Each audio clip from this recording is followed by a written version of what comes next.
రాష్ట్రంలో కూటమి ప్రభుత్వ అరాచక పాలన సాగుతోంది అని మండిపడ్డారు వైఎస్ఆర్సీపీ అనంతపురం జిల్లా అధ్యక్షుడు అనంత వెంకటరామిరెడ్డి.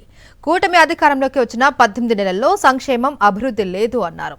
పోలీస్ వ్యవస్థను గుప్పెట్లో పెట్టుకుని పాలన చేస్తూ ఉన్నారని ఆరోపించారు. టీడీపీ నుంచి భారీ సంఖ్యలో వైఎస్ఆర్సీపీలో చేరారు. వారికి పార్టీ కండువాలు కప్పి సాదరంగా ఆహ్వానించారు అనంత వెంకటరామిరెడ్డి.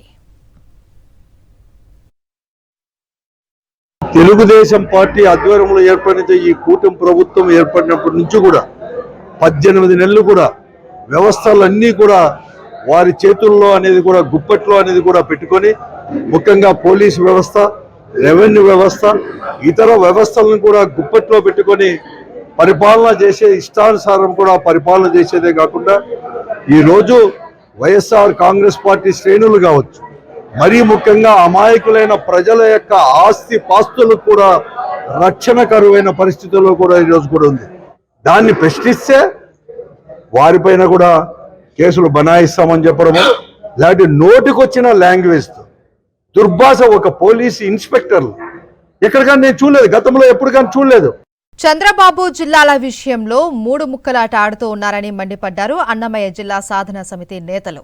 రాయచోటిలో నిరసన తెలియజేశారు. ప్లకార్డులు పట్టుకుని మదనపల్లి వద్దు, రాయచోటి ముద్దు అంటూ నినాదాలు చేశారు. రాయచోటినే జిల్లా కేంద్రంగా కొనసాగించాలి అని డిమాండ్ చేశారు. చంద్రబాబు ఎన్నికలకు ముందు ఇచ్చిన హామీని నిలబెట్టుకోవాలి అని, జిల్లాను 3 ముక్కలు చేస్తే ఊరుకునేది లేదు అని హెచ్చరించారు.